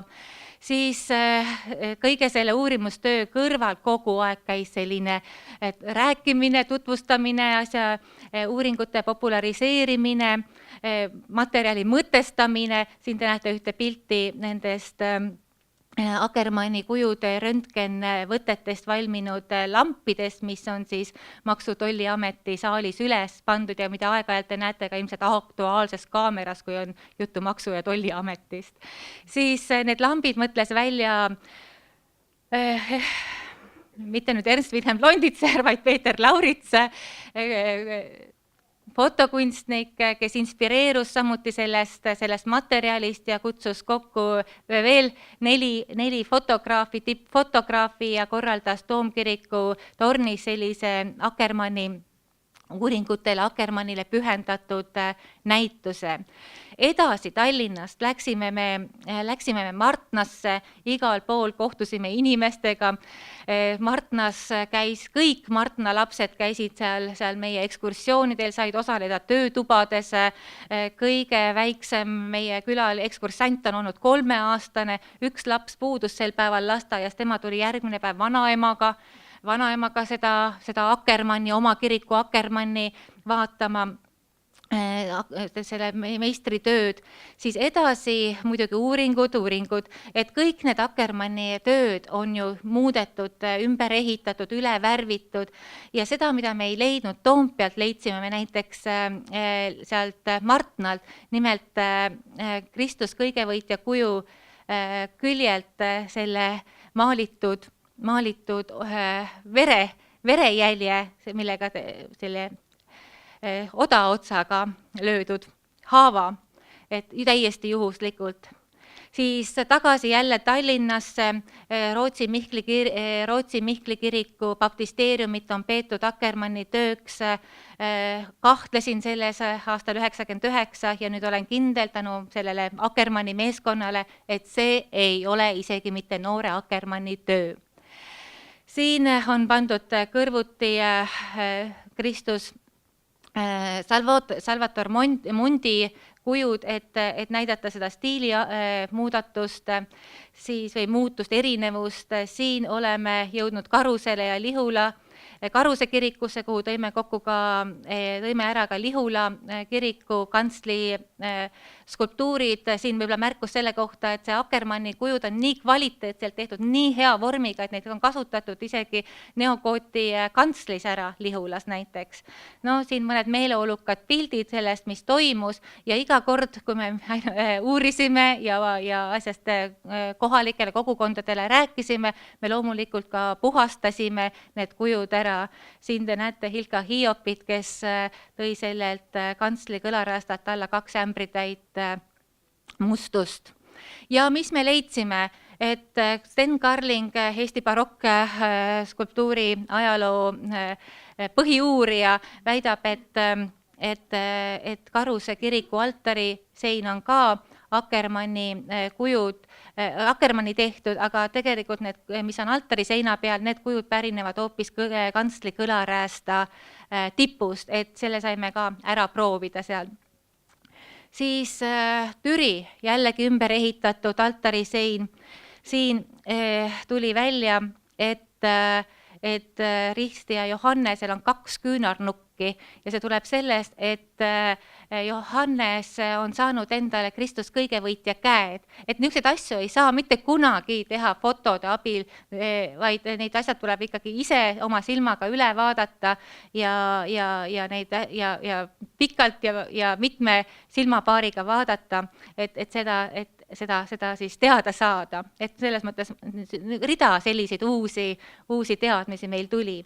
Nüüd järgmine jällegi tagasi oleme Tallinnas, Rootsi Mihkli kirikus, selle kantsli uuringud. See on muide üks Akkermanni viimaseid töid, mis on täpselt teada kirjalike allikate põhjal 1707 valminud, ainult kantsli korpus ja siin kantsli kõlaräästas, mis pärineb varasemast ajast ja näide selle kohta, kuidas me püüdsime ka nii-öelda inimesi, oleme püüdnud lõbustada ja see on minu arvates Isabel Laaso suurepärane pildimäng selle kantsli kõlaräästa skulptuuridega, et kuidas ikkagi teha nagu vaatajale selgeks, et milles seisneb selle kuju nagu see mis on tema selle kuju põhilised stilistilised jooned, et tõesti vahva Facebookis seda jagasime.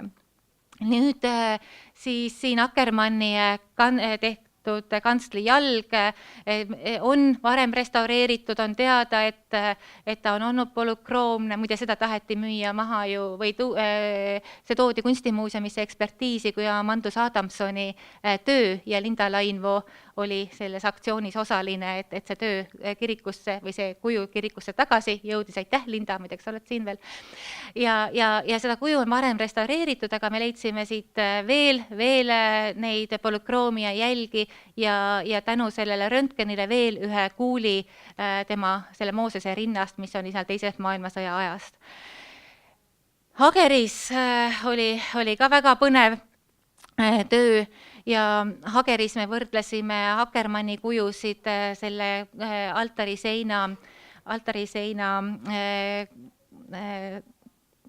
karniisile pandud hilisemate Johann Valentin Raabe kujudega ja ja selgitasime selles mõttes välja, et või saime nagu täpselt, saime veel paremini aru selles, et kui hea meister see Akkermann ikkagi oli võrreldes kõigi teistega, ka hilisematega. Siin näide Koeru kirikust, Koeru kiriku krutsifiksi on säilunud üksinda seinal ja seal me tegime värviuuringuid ja sealt tuli välja imeline maaling, alusmaaling, või mitte alusmaaling, vaid imeline polükroomia, originaalpolükroomia, kus tõesti see Kristuse silmalaud on ka natukene jumestatud ja kõik see nagu üli-ülipeen. Et see, mis sellega nüüd edasi saab, et kas see avatakse või mitte täielikult, seda siis saab teada. Sellega veel me tegeleme, see sõltub paljudest asjaoludest. Nüüd Järva-Madisel, mis on üks Akkermanni selline väiksemaid töid, aga ka seal selle pruuni värvi alt tuli ja pruuni värvi alt tuli välja polükroomi ja samuti need valged kujud on algselt olnud väga värvilised. Üllatas suuresti meid Simuna, kus selgus, et ülemised karniisifiguurid, mida ka mina olin omal ajal vaadanud ja teatribinokliga küll tõesti ja arvanud, et need on ikka väga Akkermanni omad, nii kui me sealt need alla tõime, selgus, et ei, see on jällegi üks teine meister. Nüüd ühesõnaga see Akkermannilt juurest oleme me liikunud juba edasi järgmiste meistrite juurde, et selgitada siis välja, et kuidas see koostöö omal ajal toimis või kuidas need Akkermanni töid on hiljem muudetud. Simunas toimus ka üliõpilaste mitmepäevaline workshop, mida juhtis Andres ja Andres seda vast ise pikemalt pärast kirjeldab, mida ta tegi, siis laienenud on meie tööde ring. Kuna me oleme nii palju rääkinud, siis aeg-ajalt või mitte, siis on olnud juhtumeid, kus meiega on võetud ühendust ja öeldud, et aga et Kullamaas on ju ka võib-olla Akkermanni Kolgata grupp, sõitsime kohale, uuringud jätkuvad, päris kindlad me ei ole, aga see tähendab, et me oleme pidanud jällegi nagu kaugemale minema. Ja nüüd on minu viimane slaid, me oleme praegu oma tööga tagasi Toomkirikus, mustad tellingud on ümber, see ei ole enam nii atraktiivne restaureerimine kui see disainprojekti järgi ehitatud tellingutel, aga siingi on nüüd tulemas mitmeid uusi avastusi, aga nendest siis vast järgmine kord. Ma tahaks lõpetuseks öelda, enne kui ma annan Andresele sõna üle, et selline kunstiajaloo uurimine üksinda on ikkagi üsna väheproduktiivne, väga kasulik on seda teha koos konservaatoritega, teha seda koos reaalteadlastega ja lisaks sellisele nii-öelda tippteadusele tuleb kogu aeg tegeleda sellega, et rääkida, mida tehakse, miks tehakse ja lõpuks, et mispärast me siis neid asju ka siis hoiame, milleks meid neid 300 aasta vanuseid, 320 aasta vanuseid kunstitöid vaja on. Palun, Andres, ja aitäh teile!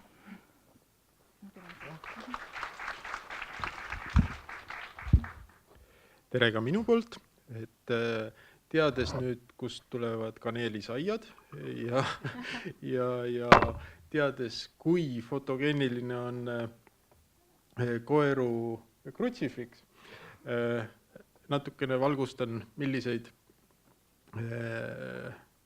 meetodeid me oleme uurimisel kasutanud. Et lisaks tavapärasele uuringule, mida tehakse kunstiajaloolise, kultuuriloolise või seisundi uuringule, tehakse palju keemilisi analüüse, destruktiivseid, mittedestruktiivseid ja kõikvõimalikule fotograafia, nähtavas valguses tehtava fotograafia võimalustele teeme dokumenteerimise käigus ka terve pinu nii-öelda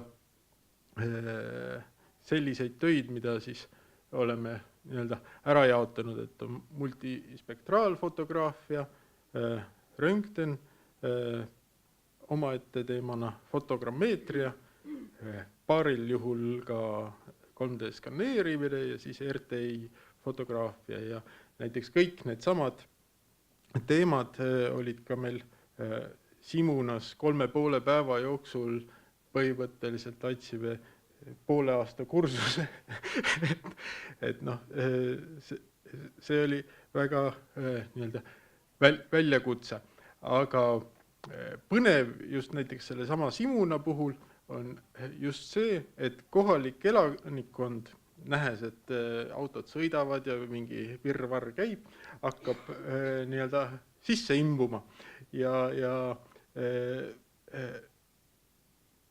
olid nii-öelda, tekkisid töövarjud. et see oli väga, väga tore. Ja kui veel AK auto ka sõitis, siis oli väga tore juba kõigil. Aga meil selle multispektraalfotograafia juures oleme nii-öelda ära jaotanud mingisugused teemad, mida me tahame uuringute puhul läbi viia. Kõiki neid alati koha peal ei saa teha, aga ka ühte teist. Ja mida me näiteks teada saame, et näiteks infrapuna valevärvi puhul või siis fluoressents UV puhul, et saame näiteks hilisemaid töötlusi teada või kui meil on piisavalt referentsmaterjali, siis me saame teada, millise pigmendiga võib olla seal tegemist. Ja fotogrammeetria või siis laserskanneerimine või mingi muu skanneerimine annab meil palju infot ruumi andmete kohta, et koordinaadid ja kõik nii edasi. Ja kõige selle juures on nagu meie püüdlus see, et see oleks fleksibiilne, me saaksime igal pool samade meetoditega läbi viia oma töö ja saaksime nad ühele alusele viia. Ja seda me oleme siin projekti käigus üritanud ka teha. Et noh, näiteks pildindustehnoloogia alla siin UV ja infrapuna ja ometi siis nagu röntgen, et kuidas need nii-öelda üldvaatena paistavad, et detailidesse minnes siis on see info oluliselt täpsem. Kultuuripärandi see esitlemine, ütleme, ja tõlgendamine on teadlaste põhimõtteliselt palju niisuguseid väljakutseid tekib, et lisaks sellele uurimisobjekti puudutavate andmete dokumenteerimisele on isegi selline laiendatud ootus või suurem ootus, et uurimisobjekti andmete esitamine peab olema niimoodi võimalikult atraktiivne, interaktiivne, muuhulgas ka kasutajasõbralik. ja selle juures ei tohi ära kaduda, eks ole, siis artefakti need omadused ja see detailsus. Et siin tuleb teha mingid balansid, et näiteks need samad mudelid, mis praegu ekraani peal tiirlevad, need on juba umbes 150 korda lihtsustatud mudelid sellest, mis on nagu karpi püütud, ütleme. Või siis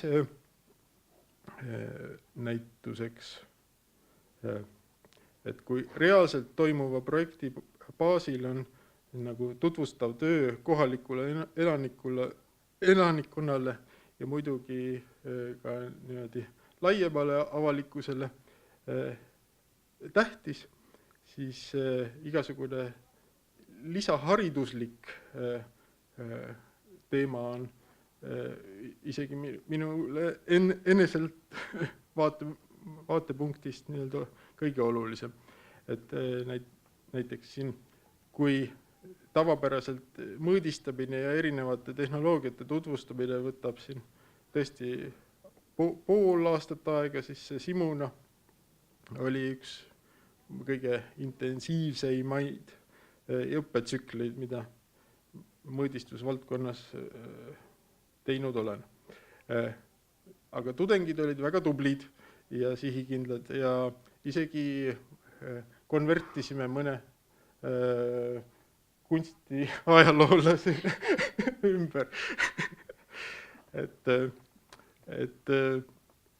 Aga dokumenteerimise osas pakuvad igasugused 3D tehnoloogiad mitmeid erinevaid võimalusi. Näiteks paljudel juhtudel on piisav ka see nii-öelda punktitehnikas nii-öelda punktipilv, kus on RGB või siis värviinfo ja geomeetriline info koos.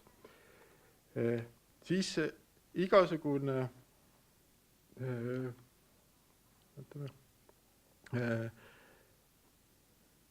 trikk, kuidas panna need taaskohtuma, need tegelased, kes on ühe sama meistri hoovist või töötoast pärit. Et see on ka meie üks selline oluline eesmärk, kuna see annab meile võimaluse aru saada, et nad on ikkagi see kunstniku käekiri jookseb välja. Et ma oleks võinud neid putosi märksa rohkem siia panna, aga ma kartsin, et see võib-olla ajab pea väga sassi.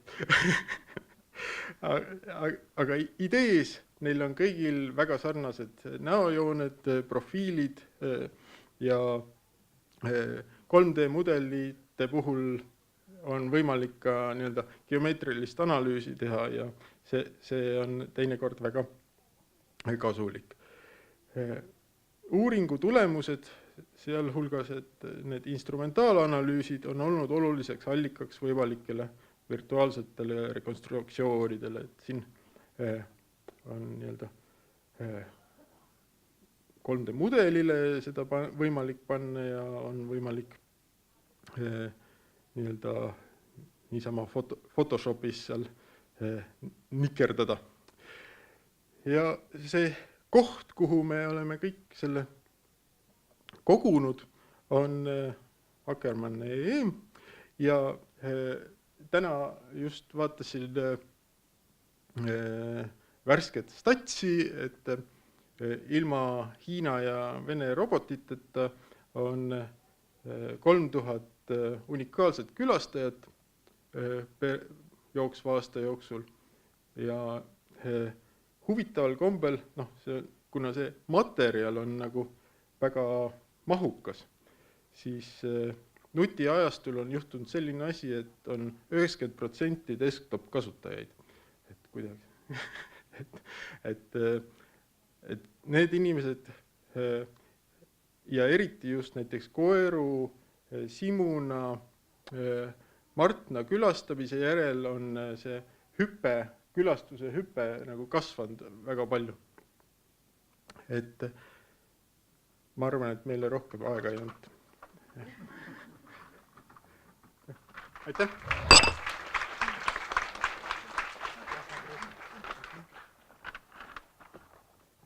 Ilus värviline finiš meie suurepärasele teadusseminarile.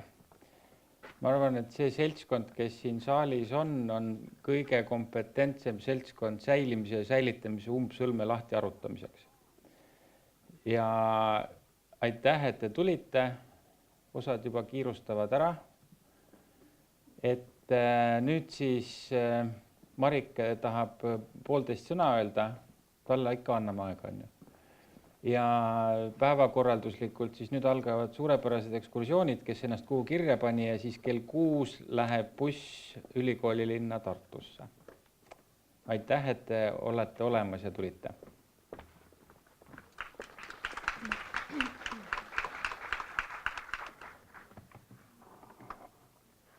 Ma nüüd teie lahkel loal kasutan seda 1,5 sõna, et meil on täna mitu korda olnud juttu siin konservaatoritest ja nende tublidusest ja ütleme siis nüüd niiviisi, et ühing ei ole ju päriselt vedanud. Aga vähemasti on ühing alati pannud oma õla alla ja me oleme püüdnud siis väärtustada neid konservaatoreid, kes on siis tegelenud sellega, et on ära teinud oma kutseeksami. ka sellel aastal septembris oli võimalus esitada oma kutseeksami dokumendid ja tulid meile 2 dokumendid ja mul on hea meel öelda siin kõvasti ja kõigi ees, et meil on üks uus tekstiili 6. taseme konservaator Signe Aarla, kes küll kahjuks ei ole täna siin, sest ta on väikese lapsega kodune. Aga siin kindlasti on puidukonservaator tase 6, Harle Pooman. Palun tule siia.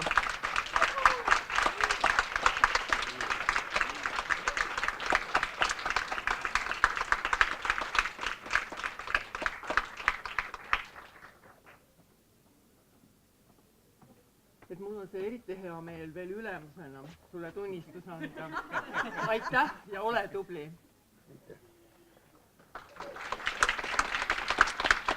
Ja kui juba tänamiseks läks, siis hommikul muidugi suure pabinaga, ütleme nii, läks mul meelest ära tänada tegelikult Ajaloomuuseumi filmimuuseumi, kes meid siin väga lahkelt on täna lubanud siin olla. Ja te teate väga hästi, et ei toimu mitte midagi, kui seltskond sebijaid ei ole taga. Nii et kõigepealt ma arvan, et ma tahaks tänada meie tänase päeva imelist, säravat moderaatorit. Viljar, ole kena! Ja tegelikult te teate väga hästi, et te olete asju siin ajanud. No piinlik jälle öelda, et ühingu juhatusega, aga sellegi poolest. Hedvig, Tiina, Sille, palun tulge siia ette.